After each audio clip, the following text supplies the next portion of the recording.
welcome to another edition of Marked Out Wrestling Podcast. We are here for your Wednesday night show reacting to Dynamite, but also we're going to do a little recap of Double or Nothing. My name is Adam Baum. I am your host. Alongside me on the digital world, not here in real life, is the Bionic One, Bryan. What's going on, buddy? Man, just hanging out. Wow,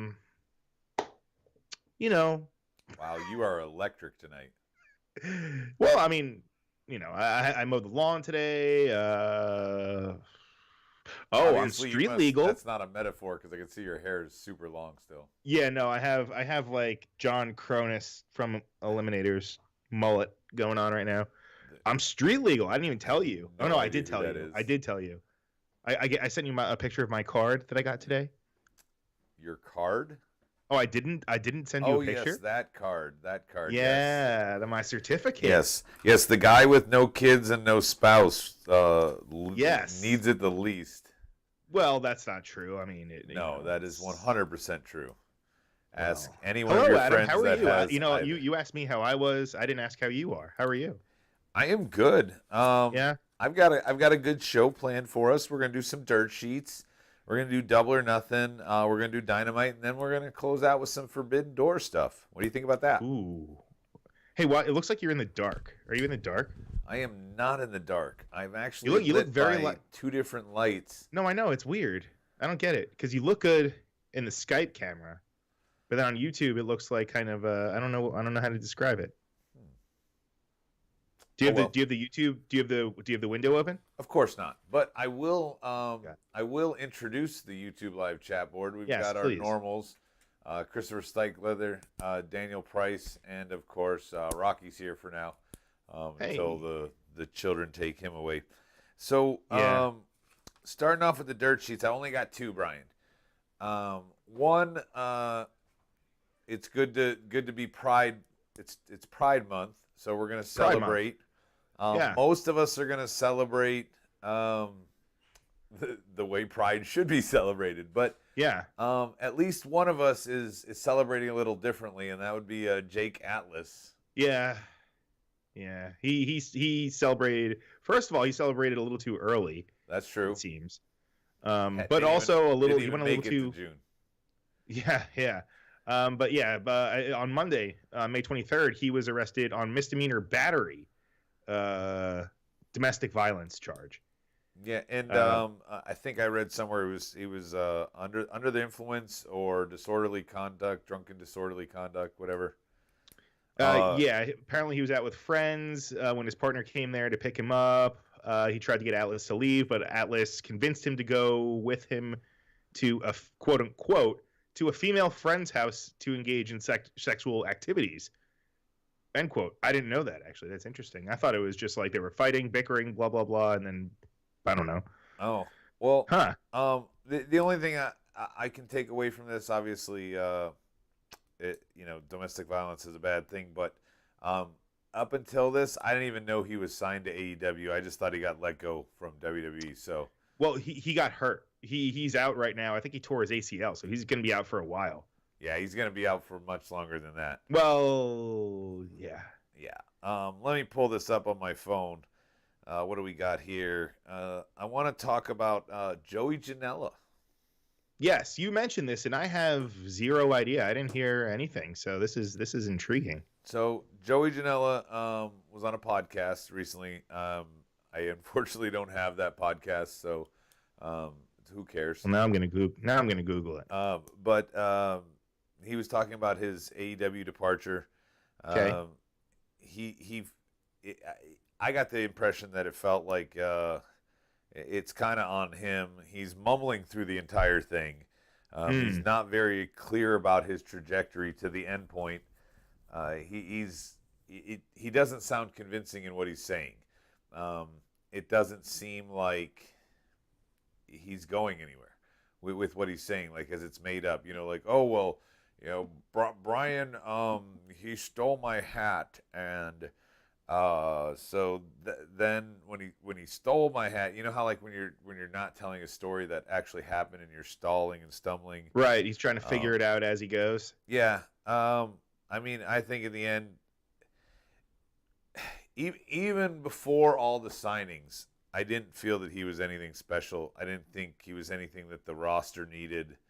I know, Brian, we made a lot of jokes about that, but I never saw the appeal of him to wrestling community.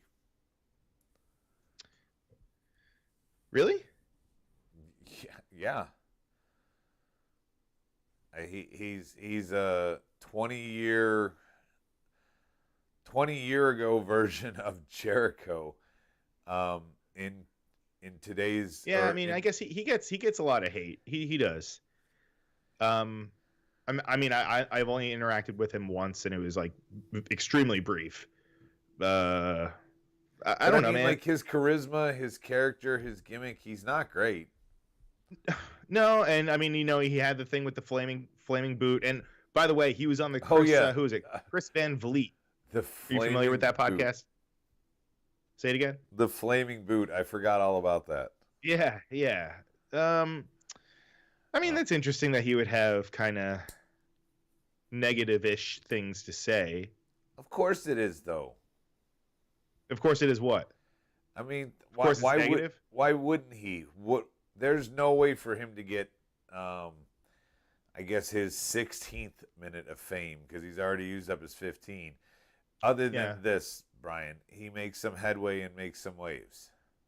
Well, that's what I'm saying. Leave AEW. He could prove that he's actually worth something and work a bunch of different shows, and maybe then he could show his worth to AEW. I don't think he would get signed to WWE. No, I don't think he would go there. I don't even think Full Faith Wrestling could get their money's worth out of him.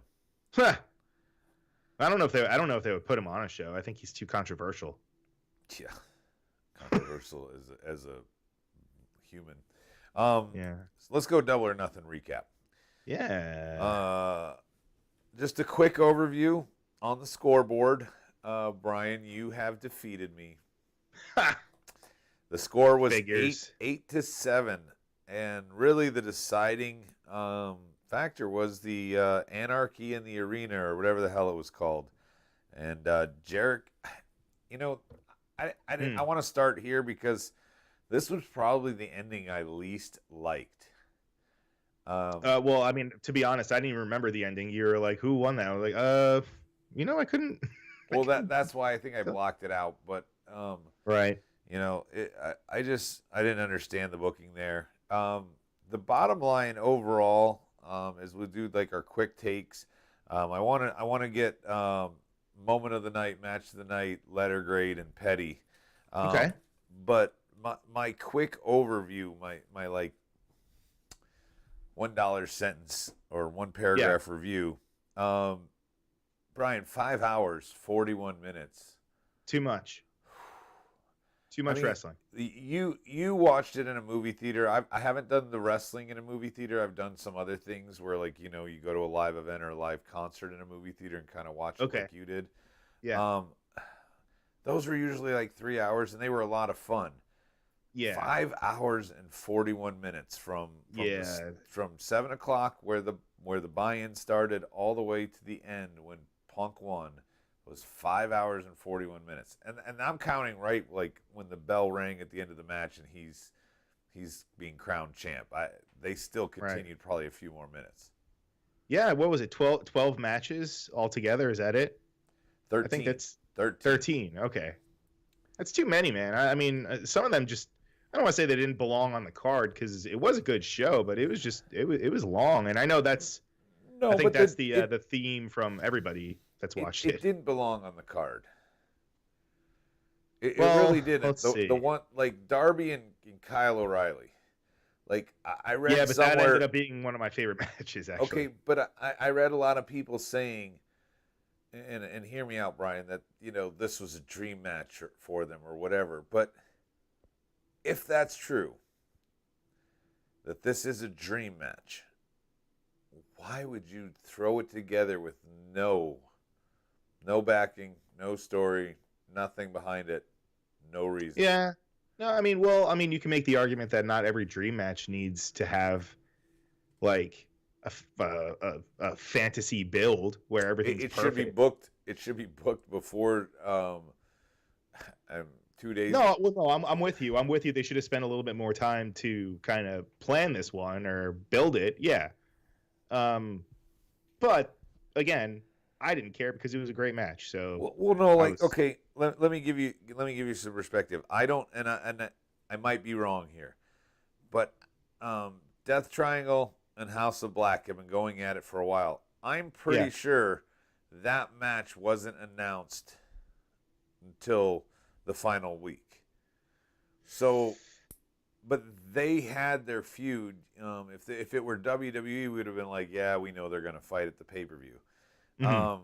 And so when they announced that one late, Brian, you're like, oh, well, they've been building that one for a month. Of course they're going to fight. Right. Makes sense. And it made sense for both teams. But Darby and Kyle O'Reilly, I just had such a problem with. Not because of the match, the performers, or anything, but because they did no build. Yeah.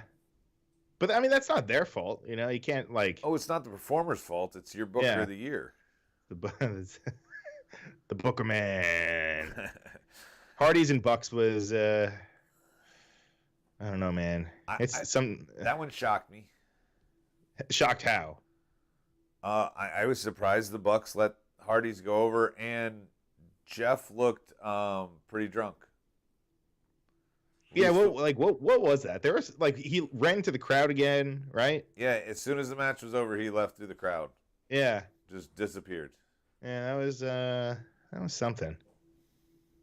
I mean, Hardy's were.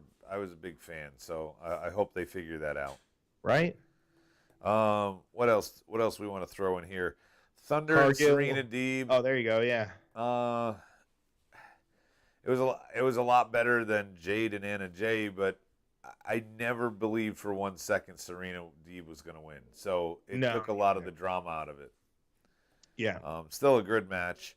I was surprised Jurassic Express held the title, but you know, Pinnacle has kind of dissolved, and FTR is left without a faction, and I believe they're about to win the tag titles so that the Golden Prophecy can be fulfilled by Punk and FTR, which are all now aligned, apparently.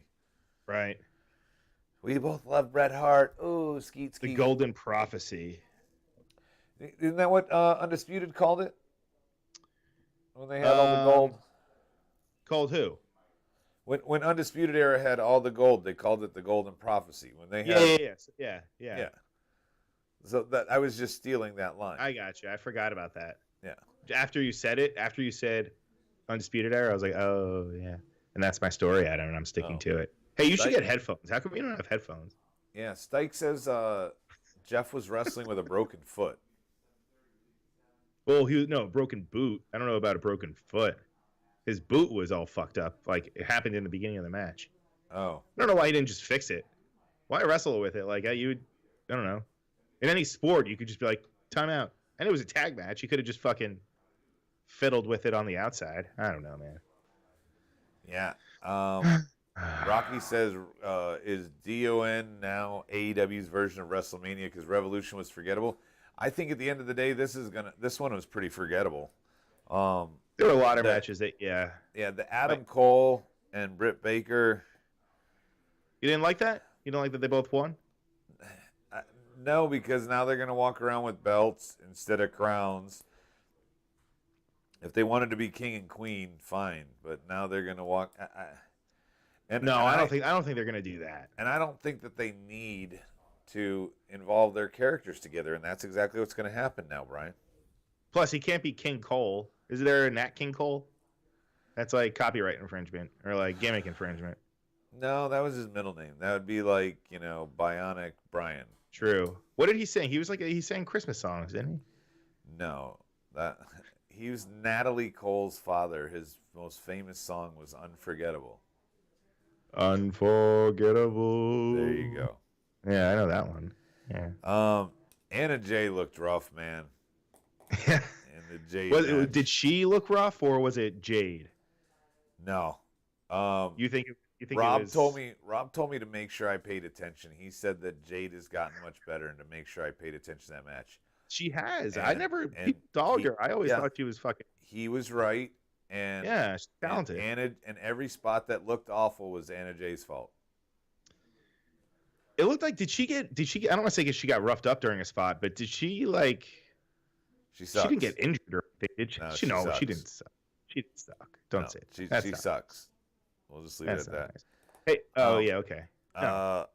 Punk won. Wait, what about Athena and Hathaway showing up? You can't just gloss over that. You don't like that? You don't like Stokely showing up in AEW? Who are you talking about? Stokely Hathaway showed up. What the fuck is his name from NXT? Bivens, yeah. Oh, Malcolm yeah, Bivens. I did like that. I don't know that I give a shit about Athena. Ember Moon. Yeah. Formerly known as. Yeah, I don't know that I care about Athena. No. It's hard to get excited about any of the women there when you only get one match a week. Oh, come on. You keep saying that. We had 2 on the pay-per-view. All right. 3 on the pay-per-view. On a 5-hour and 41-minute pay-per-view. So hey, whatever, man. We had 2. They had 3. Oh, I'm not counting the six-person bot fest. That's 4. So 4 out of 13 matches. You're almost halfway there at that point.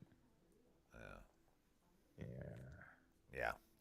All right. So here's the awards I want to do, Brian. Mm-hmm. Moment, match of the night, and petty. I'm gonna let you go first. You pick which one you want to tell me. Okay. Well, I'm gonna say match of the night. I think I told you this in the. Maybe I didn't tell you this in the chat, but I was blown away. All right, maybe that's a stretch. Kyle O'Reilly and Darby Allin had a fucking phenomenal match. I mean, and you even said it, considering there wasn't really any build. No. I don't know. Those guys were just fucking laying everything in.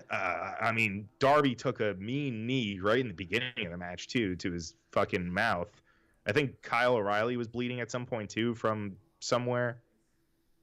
I don't know. It was just overall, it was just a really fun match. And it surprised me. And it was also early on in the card, so I still had a lot of energy, to watch. But what about you? I'm laughing because I just went to the bathroom for that one. I didn't watch any of it. Really? Yeah, that was one match I could tell you nothing. Oh my gosh. Go back and watch. It really was. Here's the thing. They gave me no reason to watch it. If there was going to be a bathroom break, this was the one. There's no build. I went to the bathroom. I didn't go to the bathroom. No, but what I'm saying, there's no build. I didn't expect anything to happen. Yeah. 5.5 hours. All right. So my match of the night, I hate the whole concept. So this has nothing to do with that. But Adam Cole and Samoa Joe. Yeah. What about it? That was my match of the night. Oh, that was your match of the night. Sorry. Yeah. Okay. I have way too much else to say about the Owen and all that crap. But match of the night, that was the one. I thought it told a good story between the performers. I thought they leaned on their history, and you could tell that they were familiar with each other to make a good match, and that's why it worked for me. I'm gonna go with. Yeah, I'm gonna go with pick moment. The next one. I'm gonna go with moment. Moment of the night. For me, it was probably when it looked like they kept trying to steal each other's moves. Punk and Hangman. One stealing the go to sleep, one stealing the buckshot. Yeah. And Punk, he kept trying to do the buckshot, but when he would flip over the ropes, he would stumble. Yeah, he kept fucking up. Yeah. Right. And I kept going, he's not, when he finally lands it. Yeah. I was like, this is on purpose. When he finally lands it is when he's going to get the 3 count. And then he finally lands it and no 3 count. Well, because he landed it, but still, right? Like, it wasn't like crisp. Didn't he? He kind of tripped. Yeah, he had 2 ones, and then the third one he hit it. But I thought that one was going to be the pin, and it wasn't. Gotcha. But it was still a cool little moment in the match there. It was a cool moment. On the board, match of the night, Stike says Thunder Rosa and Deeb. The build was terrible. The match was great. That's what I was saying a little bit with Bryan. Like, good match, but there was no drama. We knew Thunder was winning. Yeah. What was your moment? Moment of the night. I mean, I guess we have to talk about it. I mean, it's the easiest one. Punk winning. I am a little disappointed that there were no turns. There wasn't a Punk turn, nor was there a Hangman turn. But didn't Hangman already turn going into the feud? I mean, you're asking the wrong guy, pal. Hey, Bryan. Yeah, I mean that's what I thought, but not really. Like, he was kind of a tweener. I mean, clearly Punk is the like babyface now. So we'll get to that. Let me go to petty real quick for me. My petty is the anarchy in the arena. Why? Not only from an audience perspective, like at home, but I can't even imagine how much worse it was for the live audience. That is a stupid concept that nobody can watch. Half the time, those guys were fighting in the dark. Like they're showing, Bryan, like, all I can see is you from your shoulders up, and I don't even know what you're doing to the guy on the ground. No, I hear you, but I mean, if you watch the crowd, it sounded like the crowd was having fun. I mean, the music was on too. It was like a fucking New Jack match, which is cool. The music was on for the beginning, and they were just singing, and it was on repeat, Wild Thing over and over again. I think someone fucked up and just never cut it off. They did it on purpose, man. No. They were definitely doing it on purpose. No, and it was awful. You think it was a so slip? awful though. Like, Bryan, I would do this, and I would punch you, and like the second it connected, you don't even sell because they're gonna cut to someone else. Jericho was doing that a lot, where he was like giving commands, and there were some points where you could clearly see like he was, I don't know if he was like just anticipating, like you said, like he wasn't on camera at this point, but he was. It was a nightmare probably for the people in the truck. They're like, go to his. Oh, fuck. And it was like the stadium stampedes, they had no crowd. They were taped. They were filmed. They were edited. Yeah. Those worked. This did not. You missed half the good spots. It was hard to keep track of. I don't know, if man. You the were crowd live seemed to have fun. And in the wrong part of the arena, you couldn't see it unless they put it on an overhead. Yeah. I don't know. That's why it's my petty. Everyone was bleeding. What's your petty? My petty? You know, this is very petty, but I guess it's for the Owen Hart tournament. Adam Cole and Brit were both wearing like Owen Hart inspired gear, and they both won. I mean, kind of showing your hand a little bit, right? I mean, I don't know. It's very petty. You said it was the petty award, and I'm being very petty right now. So, yeah, I'm with you. All right. Before we cover Dynamite tonight and the Forbidden Door, let's talk about the coked out press conference that followed Double or Nothing. Oh boy. Now, anyone who's listening or hasn't seen it, I am implying that Tony Khan, straight up, was on coke or something there. Whoa! Allegedly. Who cares? I'm saying he was. I'm saying allegedly. I have zero proof that he was. I'm saying he was. I don't know if that's, yeah. The same thing could be said like that if I said that Bryan is a eunuch. I have no proof. I'm just saying it. Yeah. No, well, I mean, I could show you. Well, no. Then I would have proof that I'm right or wrong. Right now, I'm Schrodinger's cat. So, dude, if you want to see my wiener, you can just ask me. I've known you for years. All right, like. No, we're not that kind of podcast. So, see, Stike says I was there live and I couldn't see anything until they got close to the ring. So there you go. He was there live. Where were they? Where were they again? Vegas. I thought. Stike, you went to Vegas? No, maybe they weren't in Vegas. No, they were in Vegas. There was casino. Yeah, they were definitely in Vegas. Okay. So, if you watch on the presser, it's CM Punk and Tony Khan who's coked out. And CM Punk, watch his face, but Tony just goes fucking crazy.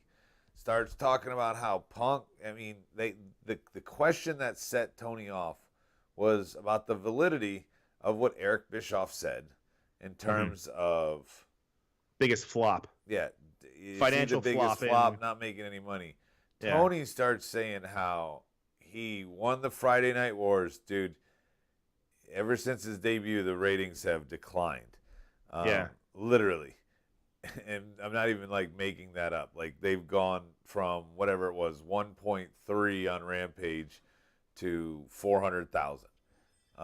And he won. He won the Friday night. He runs down his booking. He says something. I have no idea what he was talking about with California court. Oh, I don't know. I don't know, man. There was a lot to take away. I mean, I can see if I can pull up some some quotes. He says, he's gonna make it money.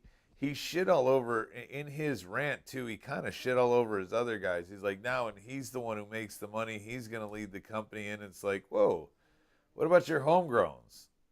Right. Well, let's see. I agree with Rocky. He said the media scrum was more interesting than the pay-per-view. Yeah, because you get to watch a coked out man just ramble.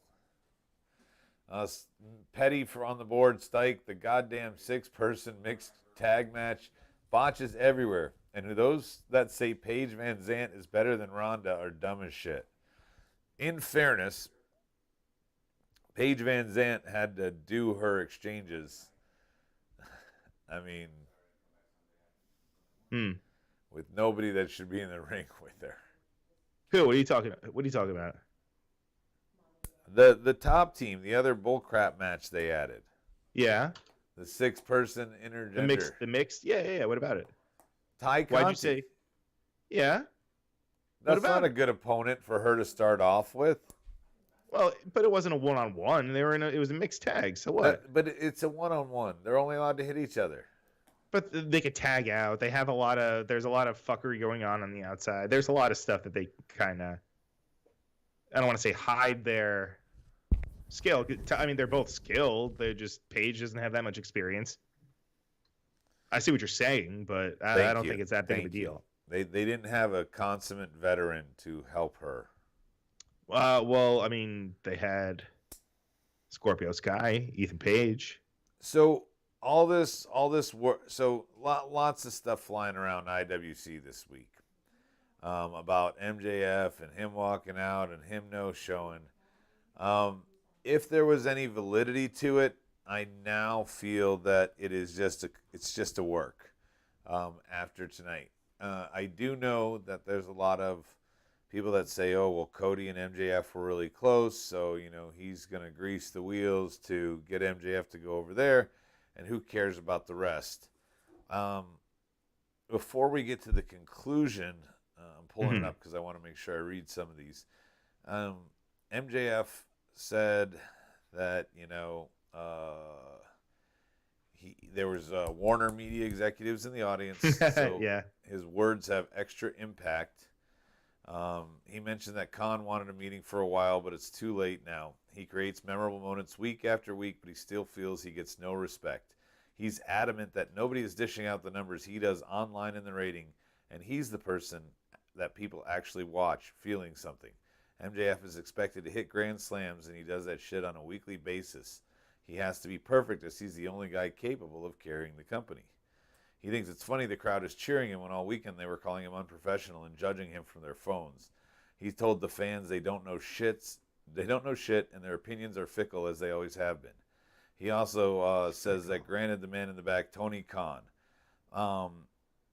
is just, he likes everybody better. Well, here's the exact quote. He says, Tony is resistant to pay me, who's been busting my ass all the time, when instead he hoards all that money to give it to ex-WWE guys who can't lace his boots. He thinks he shouldn't have the power to run a wrestling company. He should be behind the guardrail like the fan he is. He doesn't want to wait until 2024 to wrap up his contract.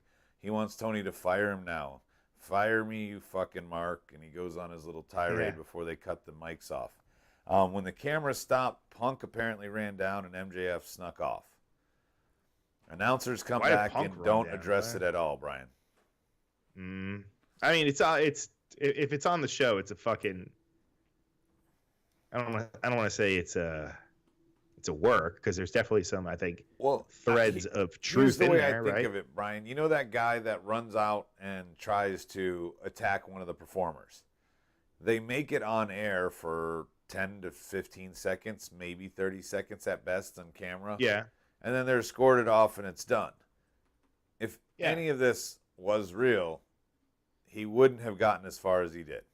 Right. Well, as far as he did, what are you talking about? He cut a promo. I thought you were talking about as far as like.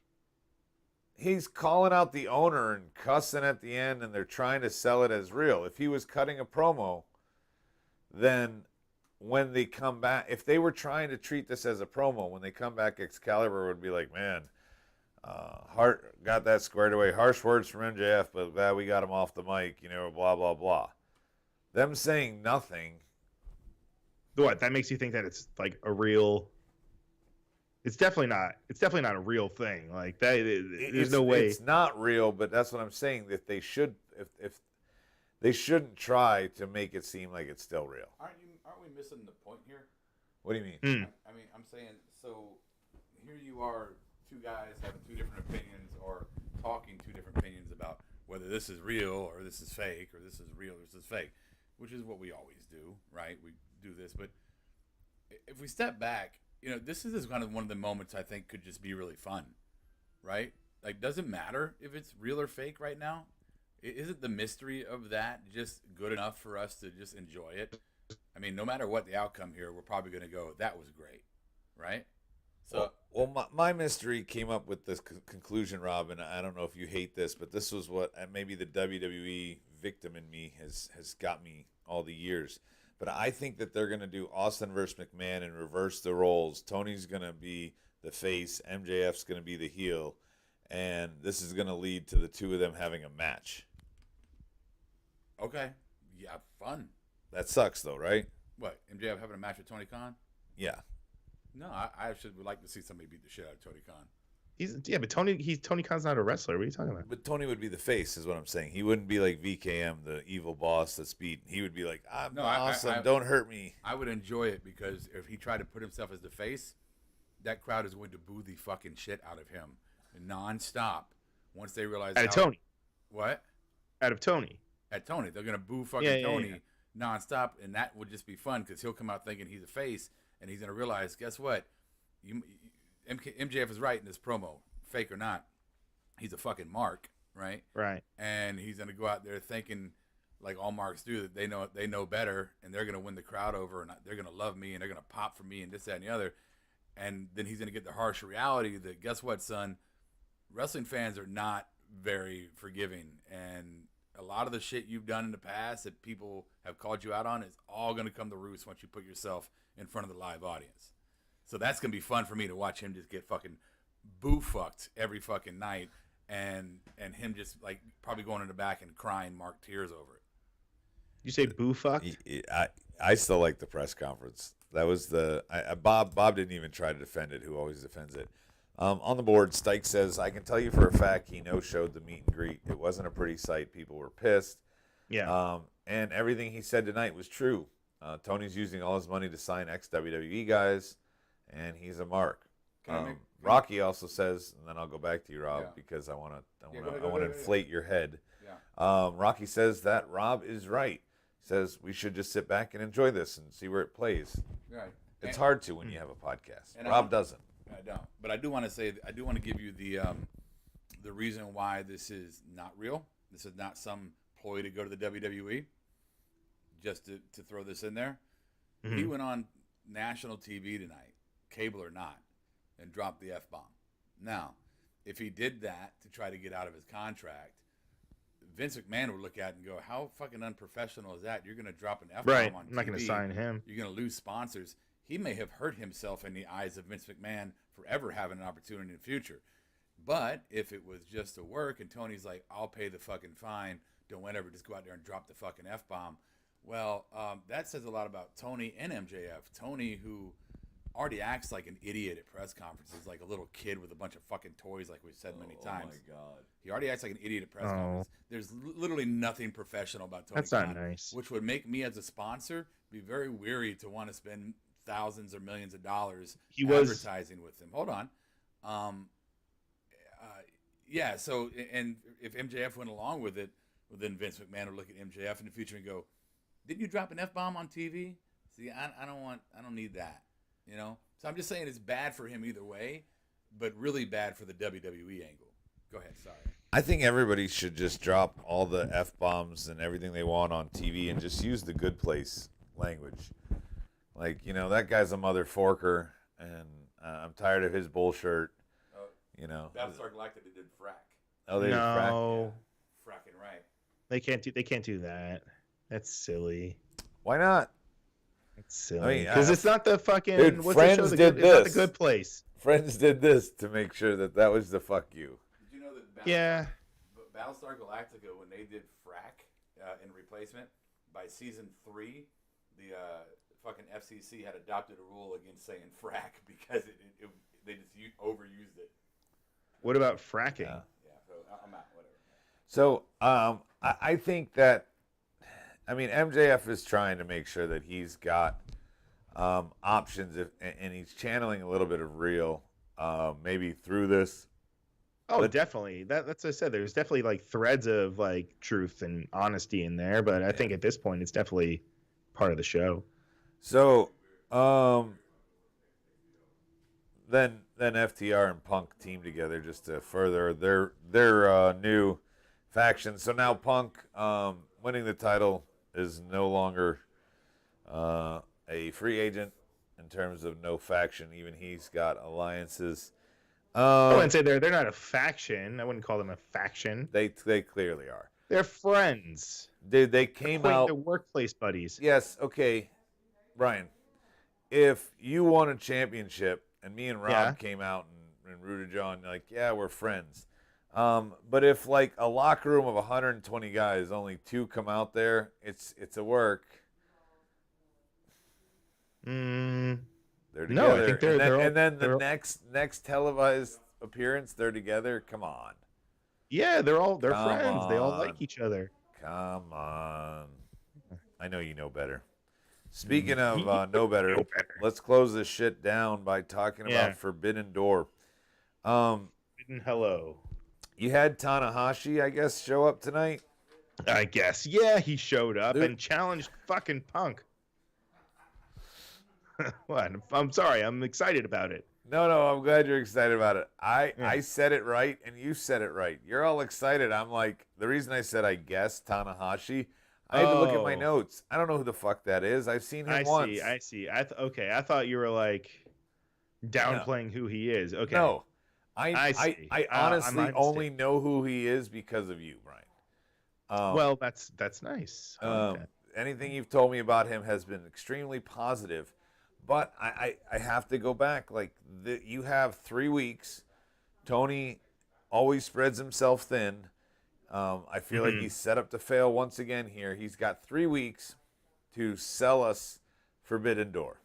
3 weeks for me to want to have another 6-hour pay-per-view to watch.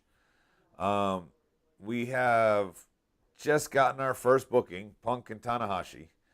That's right. And everybody wanted Punk and Ospreay, or Punk and Ibushi, or Punk and Okada, or Punk Okada was the one that was everyone was floating around there too. Hell, I would be happy with is it Hideo Tomi? What's he go by now? What's Kenta? Kenta. Yeah. Like I would have been happy with that. So you don't do champ versus champ because you know someone's gonna lose there. Right. Well, Tanahashi, he's not the champ over there. Oh, he's not the champ right now? No, they're not doing champ versus champ. No. No, I know that, but isn't Okada champ? Oh, no. Okay, well, regardless, that's my point of everything I don't here. think So so. I'm glad you say no. You have 3 weeks to sell me on a pay-per-view where you're competing with a brand I know fuck all about. I know nothing. Oh, it is Okada. So you have to sell me on your rivalries. Punk and Kenta is built in if you want to use that. They didn't.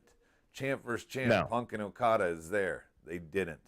I know he just had a kid, so I know he's going to take time off. Sorry. What are you going to do here, Brian? Like this, you have to introduce to the audience, the American audience, because your AEW stands like Bryan are few and far that are going to know who these people are and care without you doing a build. Like, I don't care. I can tell you right now, I'm probably not even watching this. Yeah. I mean, it's definitely not for everyone, you know. It is a little different. I mean, I don't think WWE's, they've never done a cross promotional show.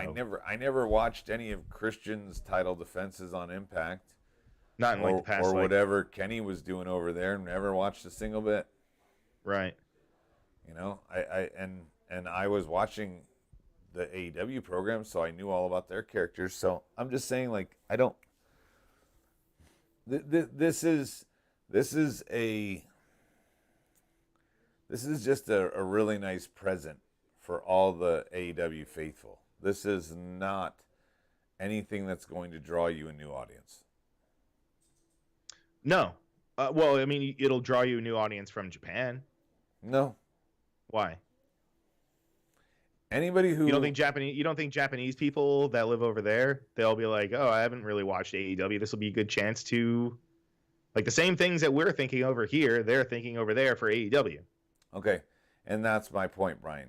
After this show, are any of the NJPW only viewers going to start following and watching AEW? Probably. And vice versa. Would any of the AEW followers start watching NJPW? Yeah, hopefully. That's the whole point of a cross-promotional show. And, well, I agree with you, hopefully. And then third, and this is the most important one, will it draw any of the casuals to either brand? Question 1 and 2, Brian, I agree with you. Hopefully and possibly and probably. Will it draw casuals? That'll be tough because this is a very niche thing. Yeah. You're doing nothing for casuals. So this is like, I don't want to be crass, but this is like somebody who got a BJ and then also got served dinner, like, you know, the perfect dinner, like, hey, here's a steak, well done. Like, oh, I got both? Wow, great. Like, you're giving somebody who's already there for something else a little bit extra. Yeah. WWE and ECW did a thing in the early 90s. Okay. Yes, I know. Now, when I said he's they never talking did, about One Night Stand, right? No, he's talking about when they traded talent, like some. Oh, like Too Cold, Scorpio. Right. Yeah. So that wasn't a cross-promotional show. That was just them exchanging talent. Which. Yeah, that was just them trying to, like, yeah, he was just trying to help the territory. Vince was. That's a different story. Come on, Stike, stay on topic. Yes. So my point, Brian, is like, I think if Tony wasn't trying to book this immediately after Double or Nothing, he could have been spending this time introducing NJPW's talent to his audience. Vice versa, AEW there. And the only thing Stike brought up that's good about that is if they traded talent. Imagine if you send Blackpool to work 2 shows over in NJPW, Blackpool Combat Club. Yeah. You send them over there, and in exchange, you get Jay White for more than a wave backstage. Yeah. That'd be great. You know, he actually wrestles on your brand. Or cuts a promo. Or just comes in. Keep it simple, stupid. Just have him come in and do his finisher on one of the AEW talents. And run away. Switchblade. It's so simple. There's so many options. Oh, yeah? It's so simple? Then you should fucking book, Adam. I'm Why don't you start your own wrestling company? I'm not wealthy. Yeah, me neither. It's a problem. I got a buddy who can edit some videos for some mid-level companies. Whoa, wow. Who's that? I would like to meet him. Yeah, he's pretty cool. He doesn't hang out with his friends. He doesn't hang out with anyone, like I heard. 2020. Yeah. But other than that, he's cool. Yeah. That's what I hear. Anyway, that's all I got here. That's all I got, man. I think Tony Khan needs to stay the hell away from what? Like everything. Microphone? Twitter, a microphone, the camera, the public. Yeah. He does need the one thing he doesn't need to stay away from that he should run to. Do you know what it is, Brian? It's a barber. He needs a barber? I need a barber. Yeah, he needs a barber. Oh, yeah, speaking of that, you posted a memory on Facebook. Yeah. It was like, oh, look, that's when Brian gave a shit about his hair and his beard. It's true. Yeah, it was a good picture. That's why I posted it. You like, hey, had this like came a up, nice trim. You look like you're actually groomed. Now you just look like I know. Now I just Silent Bob's stunt double. I look like or I look like that guy that they found during the I think what was it? I don't know what it was from. Was it from like 9/11? That guy? I'll send you the picture. Never mind. I'm doing a shitty job of fucking. You're terrible. Whew. Good thing we're closing the show down here. Two. So we'll be back next week. Those of you that have tuned in the weeks prior to this for the bad audio, we apologize. We were working on it. I've learned some things. Rob was able to fix it. So everything's good. Hopefully it'll continue to be that way unless they decide to do another update. But unless Tony's bots come. Yeah. That would be like Brian admitting anything's wrong. Anything's wrong. What's wrong? I don't know. Nothing's wrong, bro. Everything's great. It happens every now and again. I'm street legal. Daniel Bryan versus Zack Saber Jr. I would be into that. Yeah, Stike says that's the rumor. Stike says he wants Danielson versus Osprey. Danielson and Osprey. I say Osprey. I like how Rocky's saying Tanahashi looks like an older, taller, more jacked Funaki. Kind of does. I couldn't even tell you who Funaki is, which one he is. Funaki? He's not talking to Jinoku. But I don't know which one he is. I can picture them both. SmackDown's #1 announcer. Oh, SmackDown. Okay, now I know it. SmackDown, #1 announcer. Yeah, Bray has re-signed with the WWE. Did you hear that? Get the fuck out of town. What's up, Clarity? Hey, Clarity. Is he on? Is he on? Oh my God, is he on? I can't see. So, what do you think about Wyndham going back home? Is that true? I don't know. Stike said it. So Stike said it. So he's our stat boy. He said might be, Brian. He said might be. Oh, there you go. Yeah, no. Because he's been posting these cryptic. Wait, not only did he say might be, he said rumor. So he's not confirming anything. I'm saying, would your dreams get crushed? If what? If he re-signed with WWE? Yeah. Isn't he a father of 2 now? Yeah, with JoJo. The ring announcer. The ring rat? No. Ring announcer. Yeah. Oh, I'm going to read Rocky's comment. Adam, you need a ring light. Other than that, stream looking great and audio is great. Huh, I wonder why. Who?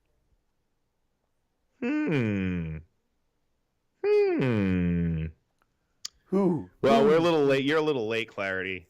Yeah. We're talking about down. that MJF Sorry, promo. Clarity. Yeah, but we could talk about it. Clarity. Yeah. All right. Well, we're gonna shut this shit down. We'll be back next Wednesday, immediately following Dynamite, aka 35 minutes after. So come back. After-ish. Talk some AEW Dynamite with us. Maybe we'll mention Rampage if it gets more than 250,000 views. I'm such a dick. I'm not even listening to you. That's okay. It's Athena's debut. Maybe somebody's gonna watch. They will. I'm gonna watch. All right. Well, you'll till watch. then, I'm gonna make you watch. Come back. Marked Out Wrestling Podcast for Bionic Brian. I am Adam Baum. Tune in next time. Same smart time. Same smart channel. All right, I'm going to put my pants on. I'll catch you on the flip side. Brian, why weren't your pants on? I don't know, man. It's all right. Sometimes when I watch New Japan Pro Wrestling, it's New Japan. Marked Out Podcast is produced and edited by E Record Studios and is recorded live from Charlotte, North Carolina. Subscribe, follow, and listen to us live following WWE programming on YouTube, Twitch, and Facebook Live. Yeah, download the podcast by following us at podbean.com or subscribe on iTunes and Apple Podcasts. While you're there, go ahead and give us an honest and fair review and rating. Finally, if you have enjoyed our product and would like to see us grow, please donate to us by visiting the donation link below our live video, or you can donate via Venmo and Cash App at the handle Ravepro. That's RAVEPRO. You're listening to the Electronic Media Collective Podcast Network. Yeah, it's a mouthful. For more great shows, visit electronicmediacollective.com.